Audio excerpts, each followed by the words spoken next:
সুপ্রিয় দর্শক, আমি আফজাল হোসেন স্বাগত জানাচ্ছি সম্পাদকীয়তে। নির্বাচন নিয়ে নানা মত রাজনৈতিক দলগুলোর। বিএনপি বলছে এবছর নির্বাচন না হলে সংকটে পড়বে দেশ। এনসিপি চাই আগে সংস্কার বিচার এরপর নির্বাচন।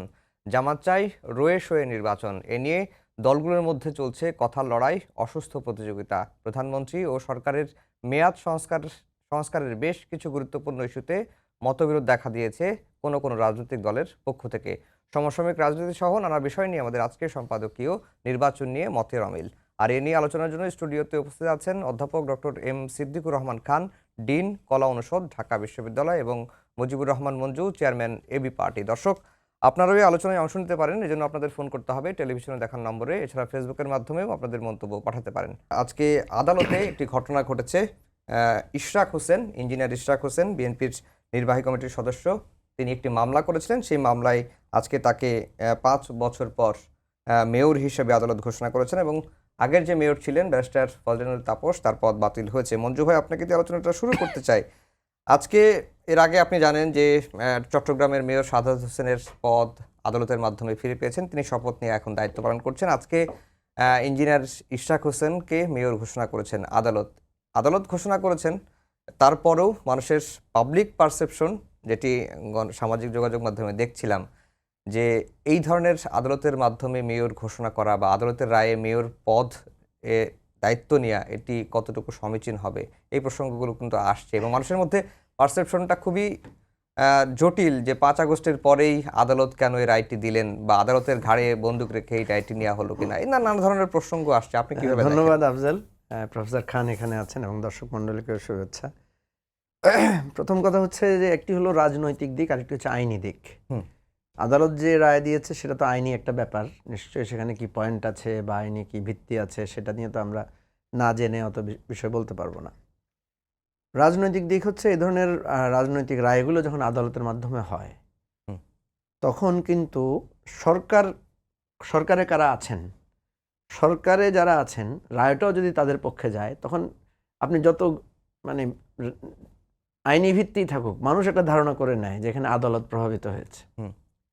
হ্যাঁ, আবার যদি সরকার বিপক্ষে থাকে, আদালত যদি আপনার পক্ষে রায় দেয়, তখন কিন্তু মনে হয় যেন এটা একটা বিরাট বিজয় হয়েছে, যে জনগণের কথাটা আদালতের মাধ্যমে প্রতিফলিত হয়েছে।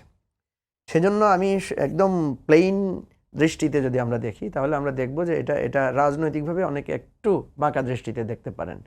যে চট্টগ্রামেও একই ঘটনা ঘটেছে, ঢাকা উত্তরে, ঢাকা দক্ষিণেও একই ঘটনা ঘটেছে। এখন কয়েকদিন পরে দেখা যাবে হয়তো ঢাকা দক্ষিণেও, ঢাকা উত্তরেও দেখা যাবে তাবেদ আওয়ালকে নির্বাচিত করা হয়েছে, এরপরে আরও অন্যান্য জায়গায় হতে পারে। তো সেজন্য আমি যেটা বলছি, হয়তো প্রশাসনিকভাবে, আইনিভাবে এটার একটা নিশ্চয়ই একটা লম্বা আইনি ফাইট হয়েছে, সেখানে একটা যুক্তিতর্ক হয়েছে, সেখানে বিষয়গুলো তুলে ধরা হয়েছে। কারণ এখানে হচ্ছে নির্বাচনটা বাতিল করার জন্যই আপনার আবেদন করা হয়েছিল। এখন কিন্তু সরকারও কিন্তু এই সিটি কর্পোরেশনের নির্বাচন বাতিল করেছে, এবং বাতিল করে কিন্তু ফজলুল তাপসকে অপসারণ করে সেখানে কিন্তু প্রশাসক নিয়োগ দিয়েছে। চিটংয়েও কিন্তু একই ছিল, রেজাউল করিমকে অপসারণ করা হয়েছিল, সেখানে প্রশাসক দেওয়া হয়েছিল। পরে আদালতের রায়ে দেখা গেল যে সাদাত হোসেন সেখানে বসেছেন, এবং তখন কিন্তু অনেকে কনফিউজ ছিল, যেহেতু সরকার এই সিটি কর্পোরেশন নির্বাচন বাতিল করেছে, সুতরাং সেখানে সাদাত হোসেন সেখানে বসতে পারেন কিনা, এটা নিয়ে কিন্তু প্রশ্ন উঠেছে। কিন্তু যেহেতু এটা নিয়ে কেউ আপিল করেন নাই, আদালতে ফার্দার কেউ ফাইট করেন নাই, সুতরাং সাদাত হোসেন সেখানে কিন্তু মেয়র হিসেবে কাজ করছেন। এখন এখানে আমরা দেখি কি অবস্থা হয়। এখানে যদি দেখা যায় যে ইশরাক হোসেন গিয়ে বসছেন, মেয়র হিসেবে দায়িত্ব পালন করছেন, এবং আদালতে কেউ ফার্দার চ্যালেঞ্জ করছে না, হয়তো রাজনৈতিকভাবে এটাকে অ্যাকসেপ্টেড করানো যাবে, কিন্তু একটা ভিন্ন মাত্রার, ভিন্ন দৃষ্টিভঙ্গি, ভিন্ন বিশ্লেষণ আসতে পারে। যেটি যদি ইশরাকের দল বিএনপি ক্ষমতায় থাকতো, তাহলে হয়তো এই প্রসঙ্গটা আসতো। কিন্তু ইশরাকের দল বিএনপি তো ক্ষমতায় নাই, এখন অন্তর্বর্তীকালীন সরকার ক্ষমতায় আছে, বিচার বিভাগ স্বাধীনভাবে কাজ করছে। সেইখানে এই প্রসঙ্গটা আনাটা কি একেবারে অযৌক্তিক কিনা? হ্যাঁ, এটা নিয়ে একটু দ্বিধা সংকোচ থাকতেই পারে, কিন্তু বাস্তবতা যেটা হচ্ছে, আমি আপনাকে বলছি পারসেপশন কি কাজ করছে। সরকারে বিএনপি নাই, কিন্তু আপনি দেখেন আদালত অঙ্গনে যত পরিবর্তন হয়েছে, সেখানে তো বিএনপিরই প্রাধান্য। অ্যাটর্নি জেনারেল যিনি নিয়োগ হয়েছেন, এরপরে ধরেন ডেপুটি অ্যাটর্নি জেনারেল থেকে পুরো সেট আপ, আইন অঙ্গন, বিভিন্ন জায়গায় যেটা হচ্ছে, সেখানে তো বিএনপিরই একটা প্রাধান্য আছে। আদালত অঙ্গনে বিএনপির একটা প্রাধান্য আছে। আমি বারবার বলছি, আমরা হয়তো কাগজে কলমে বলতে পারবো যে বিএনপি ক্ষমতায় নাই, হুম। আইন জায়গায় আইন সঠিকভাবে কাজ করেছে, এখানে কোনো কিছু প্রভাবিত হওয়ার সুযোগ নেই, কিন্তু রাজনৈতিক বিবেচনাটা হবে ভিন্ন।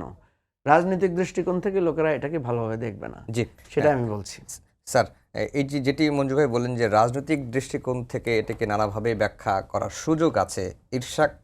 ইশরাককে বলা হয় জনতার মেয়র এবং রাজনৈতিকভাবে সেটি তিনি বলতে স্বাচ্ছন্দ্য বোধ করেন। আর আমরা যতটুকু দেখতে পাচ্ছি যে 2020 সালের 1 ফেব্রুয়ারি যখন নির্বাচনটি হলো, এরপরে 27 ফেব্রুয়ারি যারা জয়ী হলেন ব্যারিস্টার ফজলুল তাপস তিনি শপথ নিলেন। সেই হিসাবে যদি 5 বছরের মেয়াদ ধরি তাহলে এই বছরের 27 ফেব্রুয়ারি মেয়াদটা শেষ হয়ে গেছে।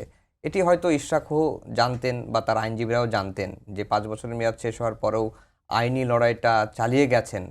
কি মানে কোন যুক্তি মনে হয় আপনার যে আইনি লড়াইটা চালিয়ে যাওয়ার পেছনে? ধন্যবাদ আপনাকে, মঞ্জু ভাইকেও শুভেচ্ছা এবং যারা এই অনুষ্ঠান দেখছেন তাদেরকেও। একটু আমাদের বিবেচনা করতে হবে যে এই যে আজকে রায়টি হলো সেটি কিন্তু কোনো সাধারণ আদালতে হয়নি, এটি হলো নির্বাচনী যে ট্রাইব্যুনাল আছে সেই ট্রাইব্যুনালে রায় হয়েছে। মানুষ যখন নির্বাচনের ব্যাপারে সংক্ষুব্ধ হয় তখন সংক্ষুব্ধ হলে তাকে নির্বাচনী ট্রাইব্যুনালেই যেতে হয় এবং তারা যখন 2020 সালে মনে করেছেন যে এই নির্বাচনে তাদের যে ফলাফল সেটা মানে ছিনতাই হয়েছে এবং ব্যারিস্টার ফজলেনুর তাপস তিনি পেশিশক্তি ব্যবহার করে এবং মানুষের ভোটটা এক ধরনের মানে ছিনতাই করে বা ভোট কারচুপি করে তিনি মেয়র হয়েছেন, তখনই কিন্তু তারা এটার জন্য প্রতিকারে নির্বাচনের ট্রাইব্যুনালে গেছেন এবং সেই নির্বাচনী ট্রাইব্যুনাল আপনি জানেন বাংলাদেশে এই ধরনের ঘটনা কিন্তু প্রথম না। মেয়াদ শেষ হয়ে গেছে সংসদের, হ্যাঁ, কয়েক বছর গেছে, তারপরেও কিন্তু রায় হয়েছে এবং সেই রায়ে একজন বিজয়ী হয়েছেন, কিন্তু তখন আর এই সংসদের অস্তিত্ব নাই। কিন্তু একটা হলো যে যিনি এই দায়িত্বটি পালন করেছিলেন তার বৈধতা নেই, ছিল না। এই ধরনের ঘটনা কিন্তু বাংলাদেশের জাতীয় সংসদের একাধিক ঘটনা হয়েছে এবং নির্বাচনী ট্রাইব্যুনালে যে মামলাগুলো হয় সেই মামলাগুলো আমরা বাংলাদেশের বাস্তবতায় আমরা দেখি যে সেই মামলাগুলোর দীর্ঘসূত্রিতা থাকে, অনেক দিন থাকে। এবং আপনাদের মনে আছে যে যখন এই ফ্যাসিস্ট রেজিমে আমরা দেখতাম যখন নির্বাচন প্রসঙ্গে কথা বলা হতো, এই আপনাদের এখানেও এসে আমরা অনেকের সাথে কথা বলেছি, সেইখানে তারা বলেছে কথায় কথায় বলতেন যদি আপত্তি থাকেন ইলেকশন ট্রাইব্যুনালে যান না, আপনারা ট্রাইব্যুনালে গিয়ে সেখানে মামলা করেন, সেইখানে মামলার তারা জানতেন যে সেই ট্রাইব্যুনালে মামলা করলে সেটা দীর্ঘসূত্রিতা হয় এবং সেই দীর্ঘসূত্রিতার মধ্য দিয়ে শেষ পর্যন্ত যারা এই মামলাগুলো করেন একটা সময়ে হয়তো তারা আর আগ্রহটা সেখানে থাকে না এবং টেনিউরটা শেষ হয়ে যায়। ইশরাকের ক্ষেত্রেও কিন্তু এরকমই হয়েছে যে টেনিউর আপনি যে একটু বললেন আমি জানতাম না এটা, যে একটু টেনিউর শেষ হয়ে গেছে, এখন এটার আইনি বাধ্য মানে কি হবে সেটা আমরা জানি না। এবং ইশরাক কিন্তু তার তাৎক্ষণিক প্রতিক্রিয়া ইঞ্জিনিয়ার ইশরাক তিনি বলেছেন যে আমি দায়িত্বভার গ্রহণ করব কিনা বা পরবর্তী কী পদক্ষেপ হবে সেটা আমার দল বিবেচনা করবে, আমার দলীয় সিদ্ধান্ত। কিন্তু আমার কাছে যেটি বড়, ওনার কাছে যেটি বড় মনে হয়েছে যে তিনি ন্যায় বিচার পেয়েছেন এবং সেখানে তার বিজয় হয়েছে, সেইটা একটা বিষয়। এখন আপনি দেখেন যদি কোনো মামলা হয় বা আপনি যদি কোনো সংক্ষুব্ধ হন আপনাকে তো ইলেকশন ট্রাইব্যুনালেই যেতে হবে, এর বাইরে না। এটা যদি সাধারণ কোনো ট্রাইব্যুনাল মানে বিচার থেকে উচ্চ আদালত থেকে রায় দিয়ে দিত তাহলে সেটার প্রশ্ন হতো যে এটা একটা প্রক্রিয়ার মধ্য দিয়ে সেটি আসছে এবং এর কোনো বিকল্প নেই। এখন আপনি বললেন যে ইশরাককে তো মানুষ ধরেই নিয়েছে যে জনতার মানে সে মেয়র, এখন সেটা আইনিভাবেও প্রমাণিত হয়েছে যে আসলেই সে জনতার মেয়র, সেই জনতা তাকেই নির্বাচন করেছিল এবং ব্যারিস্টার ফজলেনুর তাপস তিনি কারচুপির মাধ্যমে সেই নির্বাচনী ফলাফলটা মানে ছিনিয়ে নিয়ে তিনি মেয়র হিসাবে দায়িত্ব পালন করেছেন। জনগণের যে পারসেপশন ছিল, জনগণ যেটি মনে করত সেটি এখন আইনি কাঠামোর মধ্য দিয়ে আইনের মধ্য দিয়ে সেটি প্রমাণ হয়েছে। এখন নির্বাচন কমিশনের আজকে প্রতিক্রিয়া আমরা দেখেছি, তারা বলেছেন যে আমাদের কাছ থেকে ওই কমিশন আদালত থেকে আসবে, তাদের যে ডাইরেকশন হবে সেই ডাইরেকশন অনুযায়ী আমাদের পরবর্তী পদক্ষেপ আমাদের হবে। কিন্তু আজকে যেটি হয়েছে আমি মনে করি যে এটি আমাদের যে আপনার ইলেকশন কমিশনের মধ্যেও মানুষের যে নির্বাচনী ট্রাইব্যুনালের মধ্যেও যে মানুষের অনেকটা সংশয় ছিল যে সেখানে পাওয়া যায় না এবং সরকার প্রভাবিত করে দীর্ঘায়িত করে, সেটার ক্ষেত্রেও আমরা মনে করি যে একটা নিরপেক্ষ অন্তর্বর্তীকালীন সরকার আছেন, সেই সরকারের সময় এই রায়টির মধ্য দিয়ে এটি প্রমাণিত হয়েছে যে আসলে যিনি জনতার মেয়র ছিলেন তিনি প্রকৃত অর্থে বিজয়ী হয়েছিলেন, তার রায়টি ছিনিয়ে নেওয়া হয়েছিল, এটা কিন্তু প্রমাণ। এখন পরবর্তীতে তিনি যদি আইন অনুযায়ী যদি নাও থাকেন, অন্ততপক্ষে এটি প্রমাণ হয়েছে যে এটা তিনি মেয়র। জি, মঞ্জু ভাই, আমরা এখন জাতীয় নির্বাচনের দিকে আসি। এই যে নির্বাচনের রোড ম্যাপ নিয়ে বিতর্ক আমরা শুরু থেকেই দেখতে পাচ্ছি, এবং বিএনপি বলছে যে যদি এই বছর নির্বাচন না হয় দেশ মারাত্মক সংকটে পড়বে। এনসিপি একদিকে কথা বলছে, তারা বলছে আগে সংস্কার, বিচার, এরপরে নির্বাচন। এক এক সময় এক এক ধরনের বক্তব্য তাদের তরফ থেকে আসছে। জামাত অনেকটা সতর্কভাবেই কথাবার্তা বলছে, কখনো বিচারের কথা বলছে, কখনো সংস্কারের কথা বলছে, আবার কখনো যৌক্তিক সময় নির্বাচনের কথা বলছে। কিন্তু সরকারের তরফ থেকে, যেটি কিছুদিন আগেও ডক্টর মোহাম্মদ ইউনূস বললেন যে ডিসেম্বরে নির্বাচন হবে, সময় হাতে কম, যা সংস্কার এখনই করে ফেলতে হবে। পুলিশকে তিনি দায়িত্ববান হওয়ার জন্য বা প্রস্তুতি নেওয়ার নির্দেশ দিলেন। আবার তিনি জাতির উদ্দেশ্যে ভাষণে বললেন ডিসেম্বর থেকে জুনের মধ্যে নির্বাচন হবে। এই যে সুস্পষ্ট নির্বাচনের রোডম্যাপ ঘোষণাটা সরকারের তরফ থেকে আসছে না, এর পেছনে যুক্তি আসলে কি থাকতে পারে? ইলেকশন নিয়ে প্রথম থেকেই অনেকেই রেখে রেখে কথা বলছিলেন। আমরা কিন্তু প্রথম থেকে স্পষ্ট করে বলেছি যে বাংলাদেশের বর্তমান পরিস্থিতিতে এই অন্তর্বর্তীকালীন সরকার ক্ষমতায় আসার পর থেকে 1.5 থেকে 2 বছরের মধ্যেই সংস্কার, বিচার সব কিছুর একটা যৌক্তিক জায়গায় গিয়ে ইলেকশন করা সম্ভব। আমরা এটার একটা ব্যাখ্যাও দিয়েছিলাম যে সাধারণত কেয়ারটেকার সরকারগুলো ইলেকশন করার জন্য 3 মাস সময় থাকে, এবং আমাদের যে 4টি কেয়ারটেকার সরকার বা 3টি কেয়ারটেকার সরকার ছিল আগে, 111-এরটা বাদ দিলে সবাই কিন্তু 3 মাসের মধ্যে ইলেকশন করেছে। এবারটা যেহেতু ওই অর্থে কেয়ারটেকার সরকার না, এটা একটা অন্তর্বর্তীকালীন সরকার, এবং এর অনেকগুলো কাজ এর মধ্যে যোগ হয়েছে, শুধু ইলেকশন করার কাজ না। এত বড় একটা হত্যাকাণ্ড, গণহত্যা এবং বিষয়গুলো হয়েছে, সেটার একটা বিচারিক প্রক্রিয়া, দেশকে একটা স্থিতিশীল অবস্থায় নেওয়া, দেশের অর্থনৈতিক পরিস্থিতি সব কিছু তো ভেঙে পড়েছিল। আরেকটা হচ্ছে সংস্কার। আমরা যে সংস্কারের প্রত্যাশাটা করেছিলাম, যে স্বপ্নটা দেখেছিলাম, সেরকম একটা সংস্কারের একটা অঙ্গীকার আছে আমাদের মানুষের কাছে, এবং দেন ইলেকশন করা। তাহলে আমরা যদি দেখি যে সংস্কারের জন্য সংস্কার কমিশন কাজ করছে, বিচারিক প্রক্রিয়ার জন্য ট্রাইব্যুনাল, কোর্ট কাজ করছে, ইলেকশন কমিশন করা হয়েছে, ইলেকশন কমিশন নানা সংস্কারের মধ্যে দিয়ে ইলেকশন কন্ডাক্ট করবে। প্রত্যেকে যদি তার জায়গা থেকে আলাদা আলাদা করে কাজ করে, এবং গভর্নমেন্টের যেই উপদেষ্টারা আছেন ওনারা মানে ডেইলি অ্যাফেয়ার্সগুলো করে দেশটাকে একটা স্থিতিশীল অবস্থায় নেবেন, তাহলে খুব ইজিলি আপনার 1 থেকে 1.5 বছরের মধ্যে এই কাজগুলো করা যায়। এবং এগুলো যখন একটা সেটেলমেন্ট পজিশনে আসবে, 3 মাসের মধ্যে ইলেকশন করে ফেলাটা কোনো ব্যাপার না। সমস্যাটা হচ্ছে যে আমরা এই জায়গাগুলোতে টু দ্য পয়েন্ট আলাপ না করে, মানে বিএনপি একদিকে ছুটছে, মানে বিএনপির অবস্থা দেখলে আপনি বুঝবেন যে বিএনপি শুধু মনে করে দেশের এখন একটাই সমস্যা, সেটা হচ্ছে একটা ইলেকশনের ডেট দিলেই সব সমস্যার সমাধান হয়ে যায়। এনসিপি মনে করছে যে না, ইলেকশন ইম্পর্টেন্ট না, আমাদের এটা দরকার সেটা দরকার। কিন্তু এই সমস্ত বিষয়তে স্পেসিফিক একটা কথা আমরা আসতে পারি যে ঠিক আছে, স্পেসিফিক আমাদেরকে বলেন যে বিচারটা কবে নাগাদ একটা বিচার শুরু হবে, অ্যান্ড দেন বিচারের জায়গাটা কোথায় শেষ হতে পারে। সংস্কারগুলো কিন্তু একটা গুছিয়ে এসেছে। এখন গুছিয়ে আসার পরে এই যে দেখুন, আমাদের সাথে এখন সংলাপ হচ্ছে, 7 তারিখ আমাদের সাথে মিটিং আছে। তো আমরা আশা করছি যে আগামী, এটা হচ্ছে মার্চ মাস, এপ্রিলের মধ্যে সংস্কারের জায়গাটা ক্লিয়ার হয়ে যাবে। তাহলে এপ্রিলের পর থেকে বাস্তবায়নের জন্য আপনার কয় মাস, 3 মাস, 4 মাস, 6 মাস নেন, অসুবিধা নাই তো। কিন্তু সংস্কারের সাথে ইলেকশনের তো এখানে কোনো কনফ্রন্টেশন নাই। ইলেকশনের প্রস্তুতি তো ইলেকশন কমিশন শুরু করে দিয়েছে। ইলেকশন কমিশন কিন্তু বলেছে যে আমরা ডিসেম্বরে ইলেকশন করার জন্য প্রস্তুত আছি। আমি কিন্তু আরেকটা জিনিস খুবই গুরুত্বপূর্ণ দেখি, সেটা হচ্ছে ইলেকশনের জন্য, যেটা আমি সব জায়গায় বলি, আমি জানি না সবাই এটাকে উপেক্ষা করে যাচ্ছেন কিনা বা দেখছেন না কিনা। ইলেকশনের জন্য বড় ফ্যাক্টর হচ্ছে আওয়ামী লীগকে আপনি ইলেকশনে কিভাবে দেখতে চান, আওয়ামী লীগের অবস্থানটা কি হবে ইলেকশনে। কারণ আওয়ামী লীগ তো এদেশের একটা রাজনৈতিক শক্তি ছিল, তারা পলাতক হয়েছে ঠিক আছে, কিন্তু তাদের পুরো সাংগঠনিক অবস্থা তো 90% এখানে বিদ্যমান। এখন বিএনপি বলছে আওয়ামী লীগ নিষিদ্ধ করা তারা চায় না, সরকারও বলছে আওয়ামী লীগ নিষিদ্ধ করার আমাদের নীতিগত কোনো সিদ্ধান্ত নাই। ওয়েল, আপনি একটা দল নিষিদ্ধ করবেন কি করবেন না সরকারের নীতির ব্যাপার, কিন্তু এনসিপির কথা হচ্ছে তারা আওয়ামী লীগকে নিষিদ্ধ করতে চায়। আমরা বলছি আমরা আওয়ামী লীগের একটা বিচার চাই। এত বড় একটা যারা কিন্তু মানে লুটপাট করলো, হত্যাকাণ্ড করলো, এত ভয়ানক কাজ করলো, আমরা তাদের বিচার চাই। আজকে পত্রিকায় দেখলাম যে এনসিপির আহ্বায়ক নাহিদ ইসলাম তিনি বলেছেন যে আওয়ামী লীগের নিবন্ধন বাতিলের দাবিতেই তারা এগিয়ে যাবেন, এবং আওয়ামী লীগ নিষিদ্ধের বিষয়টি বিচারের প্রক্রিয়ার মাধ্যম দিয়ে হবে। আমার কথা হচ্ছে রায় কি হবে তা আপনি জানেন না। আমার বিরুদ্ধে অভিযোগ, আমার কি ফাঁসি হবে, না আমার নাগরিকত্ব বাতিল হবে, না আমাকে ডিটেইন করবেন, এটা তো রায়ের ব্যাপার। আওয়ামী লীগের বিরুদ্ধে আমরা বিচার চাই। আওয়ামী লীগ যে হাজার হাজার লাখ লাখ মানুষকে কষ্ট দিয়েছে, হাজার হাজার মানুষকে হত্যা করেছে, গুম করেছে, খুন করেছে, টাকা পাচার করেছে, নির্বাচন ব্যবস্থা ধ্বংস করেছে। আমরা এটা একটা বিচার চাই। সেটার বিচারের রায় কি হবে আমরা চাই। হ্যাঁ, আমরা বিচারের দাবি করছি যে আওয়ামী লীগ নিষিদ্ধ হোক, আওয়ামী লীগের নিবন্ধন বাতিল হোক। পৃথিবীর ইতিহাসে তো দল নিষিদ্ধ করার ঘটনা আছে, বাংলাদেশেই তো আছে। বাংলাদেশে দল নিষিদ্ধ হয়েছে না, 72 সালে দল নিষিদ্ধ হয়েছে না। আওয়ামী লীগ নিজেই তো নিজেকে নিষিদ্ধ করেছে বাকশাল কায়েমের মাধ্যমে। সুতরাং এই জায়গাগুলো এমন না যে যারা বলেন যে দল নিষিদ্ধ করা যাবে না, দল নিষিদ্ধ করা যাবে, যাবে না কেন? কথা হচ্ছে আপনি করবেন কিনা, করার কনসিকুয়েন্স কি আছে। এখন আফজাল আপনি দেখেন, সরকার বলছে আওয়ামী লীগকে সে নিষিদ্ধ করবে না, আওয়ামী লীগকে সে, তাহলে আপনি তো আওয়ামী লীগকে কোনো মিটিংয়ে ডাকছেন না। আপনি কি জানেন এই সরকার যতগুলো আমাদের সাথে রাজনৈতিক মিটিং আলোচনা ডাকে, সেখানে তো আওয়ামী লীগ এবং জাতীয় পার্টিকে ডাকছে না, ওয়ার্কার্স পার্টি সহ অন্যান্য যারা আওয়ামী লীগের এলাই ছিল তাদেরকে ডাকছে না।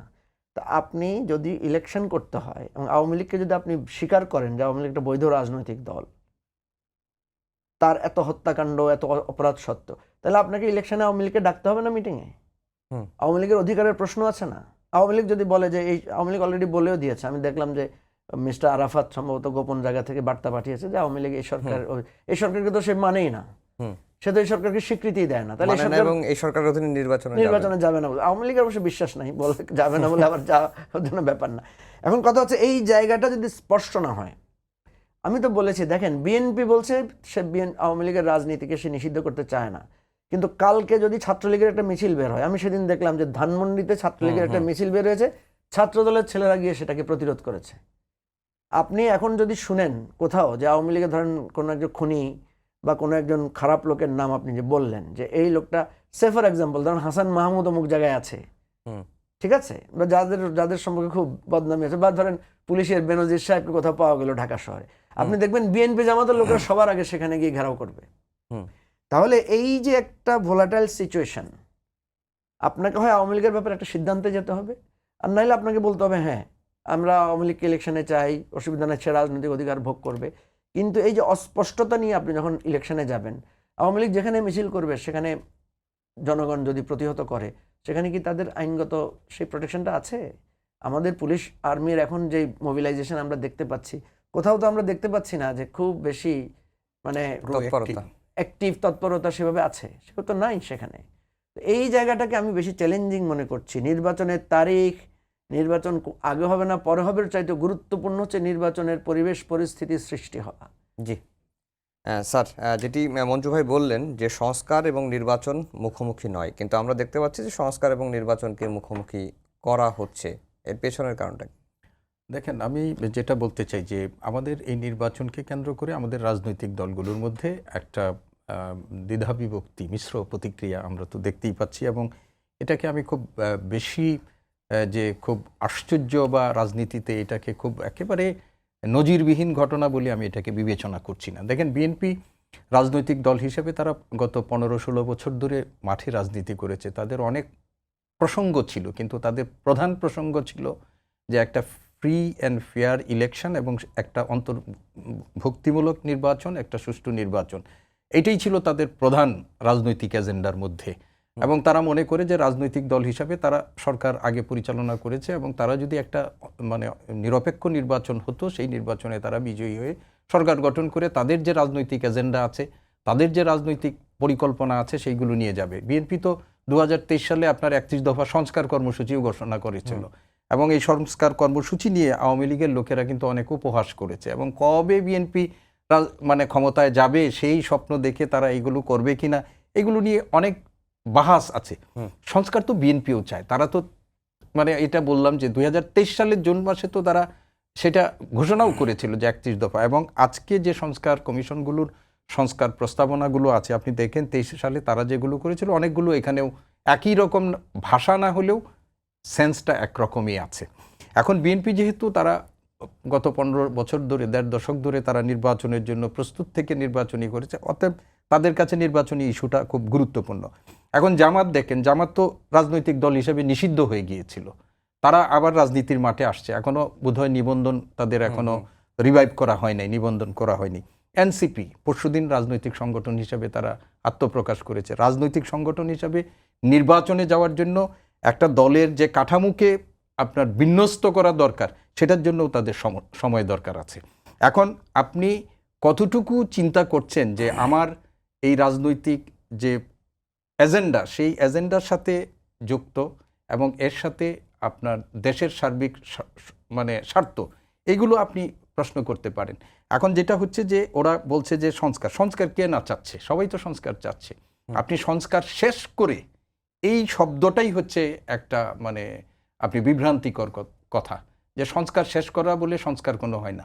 সংস্কার তো এটা একটা চলমান প্রক্রিয়ার মধ্য দিয়েই যাবে এবং সেটি যাবে। এবং এই যে একটু আগে মঞ্জু ভাই বলেছি আমি যে সংস্কারের মতো চলবে, বিচার প্রক্রিয়ার মতো করে চলবে এবং একই সাথে নির্বাচনী যে কার্যক্রম সেই নির্বাচনী প্রস্তুতিমূলক কার্যক্রম সেটাও আমাদের চলতে হবে।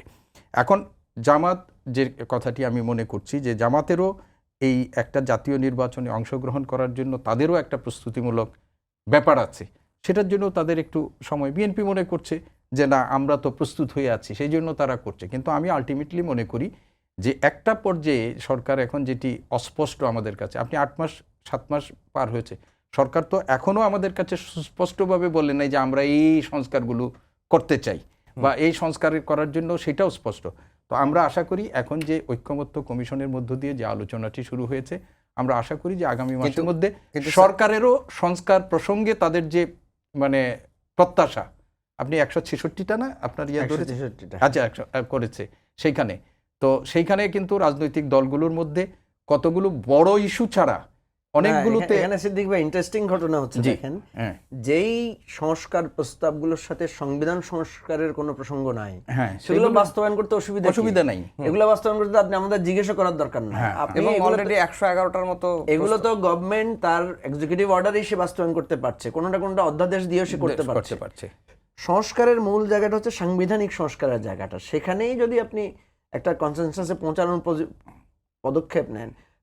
সংস্কার বলতে অনেক কথা হচ্ছে, কিন্তু অন্যান্য সংস্কার দিতে বাধা কোথায়? বাধা তো না। হ্যাঁ, তো সেইখানে আজকে দেখেন 12 দলীয় জোট গেছে, তারাও কিন্তু সরকারের ওইগুলোর মধ্যে 110টার সাথে কম বেশি তারা কিন্তু এটা একটা রাজনৈতিক টার্মের মধ্যে পড়ে গেছে। একটা জিনিস দেখলাম যে বিএনপির বড় আপত্তি যে সংসদের মেয়াদ এবং একজন ব্যক্তি পরপর 2 বারের বেশি প্রধানমন্ত্রী, না এটা তো তাদের 31 দফার মধ্যেই আছে, এটা থেকে তো তারা সরার কোনো সুযোগও নাই। তারাও এটা মনে করে যে পরপর একজন ব্যক্তির কিছু বিষয় আছে। তাদের বড় প্রশ্ন হচ্ছে যে গণপরিষদ, বাংলাদেশের নাম পরিবর্তন, স্থানীয় নির্বাচন আগে না, এই কতগুলো বড় প্রশ্ন তাদের বিরোধ আছে। কিন্তু তাদের যে 31 দফা সেখানেই তো আছে যে কোনো লোক।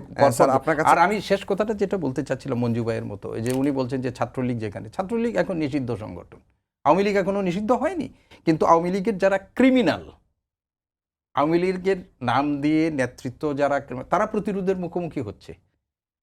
যতটুকু না সংগঠন হিসাবে, তার চেয়ে হলো ব্যক্তি হিসাবে তারা মানে মানুষের প্রতিরোধের মধ্যে পড়ে যাচ্ছে। তো আমরা মনে করছি যে এই ঐক্যমত্য কমিশনের সাথে রাজনৈতিক দলগুলোর আলোচনার পরিপ্রেক্ষিতে যে ব্যাপারটা আসবে, সেটা আমাদের রাজনীতিতে আরো অনেক মানে। মঞ্জু ভাই, এনসিপি নির্বাচনের কথা বলছে, তারাও নির্বাচনের প্রস্তুতি নিচ্ছে। আমরা গণমাধ্যমে দেখতে পাচ্ছি যে তাদের নেতাকর্মীরা এলাকায় যাচ্ছেন, শোডাউন করছেন এবং নির্বাচনের প্রস্তুতি কিন্তু তারা নিচ্ছেন। আবার একদিকে তারা আবার গণপরিষদের নির্বাচনের কথাও বলছেন যে ঈদের পরে গণপরিষদ নির্বাচনের দাবিতে তারা কর্মসূচিতে যাবেন, র্যালি করবেন, গণমাধ্যমে আসছে। তো তাদের এই অবস্থানটাকে আপনি কিভাবে দেখছেন আগামী নির্বাচনে? গণপরিষদটা তো স্পেসিফিক্যালি চাচ্ছে হচ্ছে কনস্টিটিউশন অ্যামেন্ডমেন্টের জায়গায়। গণপরিষদের কাজ কি? নতুন সংবিধান প্রণয়ন বা সংবিধানকে পুনর্লিখনের জায়গাটায় গণপরিষদের কাজ। দেখেন, গণপরিষদের ইস্যুটা কিন্তু এখন কিছুটা ঝিমিয়ে এসেছে। কেন? কারণ আমাদের এখানে যে প্রস্তাবটা দেওয়া হয়েছে যে কনস্টিটিউশন অ্যামেন্ড করার যে অথরিটি হচ্ছে 2টা, একটা হচ্ছে পার্লামেন্ট, আর পার্লামেন্ট যদি না থাকে বা পার্লামেন্টের অ্যাবসেন্সে হচ্ছে গণপরিষদ। আমাদের দেশের যে সংবিধানটা হয়েছে, এটা পাকিস্তানের 70 সালের যে নির্বাচনটা হয়েছিল, সেই নির্বাচনে যারা বিজয়ী ছিল তাদেরকে নিয়ে কিন্তু প্রথম গণপরিষদ তৈরি হয়েছে। তো গণপরিষদ গঠনের বিভিন্ন রকমের পদ্ধতি থাকতে পারে, ঠিক আছে? ওদের মানে এনসিপির পজিশন ছিল যে যেহেতু এই কনস্টিটিউশনটা আমরা নতুন করে অ্যামেন্ড করতে চাই এবং পুনর্লিখন, কেউ বলেছে নতুন সংবিধান ইত্যাদি, যেমন বিএনপিকেও একসময় বলেছে, বেগম জিয়ারও এরকম কথা আছে যে এই সংবিধান ছুঁড়ে ফেলতে হবে। কারণ যে এই সংবিধান 17-18 বার কাটাছেড়া করা হয়েছে এবং একটা জিনিস ঘুরিয়ে ফিরিয়ে বারবারই পোস্ট মানে রেকটিফিকেশন করতে হয়েছে আমাদেরকে। তো এই কারণেই তারা গণপরিষদের কথাটা এনেছিল। এখন কথা হচ্ছে আমাদের কাছে কিন্তু সেখানে অপশন দেওয়া হয়েছে যে এই কনস্টিটিউশন অ্যামেন্ড করার জন্য কোন পদ্ধতি গ্রহণ করা যেতে পারে। একটা হচ্ছে গণপরিষদ, একটা অপশন, একটা হচ্ছে ইয়া দিয়ে আপনার এই যে এই অধ্যাদেশ দিয়ে একটা অপশন, আরেকটা দিয়েছে যে গণভোটের মাধ্যমে একটা অপশন, আরেকটা হচ্ছে আফটার ইলেকশন পার্লামেন্টের মাধ্যমে জি মঞ্জু ভাই করা। শেষ করুন। তা আমরা হচ্ছে যে আমরা দুইটা জিনিসকে বলেছি, একটা হচ্ছে যে সবচেয়ে ইজিয়েস্ট অপশন হচ্ছে অধ্যাদেশ দিয়ে করা, কিন্তু কনস্টিটিউশনের ফান্ডামেন্টাল ক্যারেক্টার চেঞ্জ করা আপনি অধ্যাদেশ দিয়ে পারেন না। সেক্ষেত্রে আপনার ডক্ট্রিন অফ নেসেসিটির রেফারেন্সে যদি সুপ্রিম কোর্ট একটা বিধান Direction দেয়, দেয়। ডাইরেকশন দেয় যে ঠিক আছে এটা একটা এক্সট্রাঅর্ডিনারি সিচুয়েশন, যেভাবে ডক্টর ইউনূসকে আমরা প্রধান উপদেষ্টা মেনে নিয়েছি, এটার ভিত্তিতে আপনি কনস্টিটিউশন অ্যামেন্ডের বিষয়টা আপনি গণপরিষদে আপনি অধ্যাদেশের মাধ্যমে করতে পারেন। বাট সকল অধ্যাদেশই তো আপনাকে পার্লামেন্টে গিয়ে করতে হবে। করতে হবে, সেই জায়গায় তো অবশ্যই ঐকমত্য লাগবে। সেই জন্য আমি একটু বিএনপি কালকে যে প্রস্তাবনাগুলো দিয়েছে সেই জায়গায় আমি একটু শঙ্কিত, কারণ বিএনপি কিন্তু কনস্টিটিউশন অ্যামেন্ডমেন্টের জায়গায় মেজর জায়গায় আপত্তি করেছে। ফলে সংস্কারের অন্যান্য দিকগুলো হয়তো করা যাবে, কনস্টিটিউশন মানে পরিবর্তনের রিফর্ম করার জায়গাটা আমরা কতটুকু ঐক্যমত্যে পৌঁছাতে পারবো, বিএনপি যদি এই জায়গায় খুব রিজিড থাকে তাহলে খুব কঠিন হবে।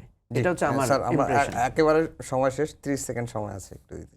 না, আমি সেটি বলছি যে আসলে বাংলাদেশে আমরা যখন একটা যে পরিস্থিতির মধ্যে আছি, রাজনৈতিক দলগুলোকেও বাস্তবতা উপলব্ধি করতে পারবে, এবং যেহেতু তারা গণমানুষের রাজনীতি করেন, তো রাজনীতিতে অনেক কথা হয়, কিন্তু আলটিমেটলি যখন আমরা একটা চূড়ান্ত জাতীয় স্বার্থকে বিবেচনা করি তখন সবাই কিন্তু একটা সমন্বয়ের মধ্য দিয়ে একটা পথে আমরা যাই। এবং আমরা মনে করি যে একটা এই ফ্যাসিস্ট বিরোধী আন্দোলনে বহু মানুষের রক্ত, বহু মানুষের আত্মত্যাগ, এর মধ্য দিয়ে যে বাস্তবতার মধ্য দিয়ে গেছি, সেখানে রাজনৈতিক দলগুলো তারা একটা মিনিমাম সমঝোতার ভিত্তিতে আগামী নির্বাচন এবং সংস্কার সবগুলোর মধ্য দিয়ে একটা ঐক্যমত্যের দিক দিয়ে একটা ভবিষ্যৎ বাংলাদেশের দিকে অগ্রসর হবে, এটা আমি বিশ্বাস করি। জি আজকে সময় একেবারে কম, সে কারণে হয়তো সুযোগ দিতে পারলাম না। সবাইকেই ধন্যবাদ জানিয়ে শেষ করছি আমাদের আজকের সম্পাদকীয়। আগামীকাল আবারও দেখা হবে রাত 10টায়, দেখার আমন্ত্রণ রইল। শুভরাত্রি।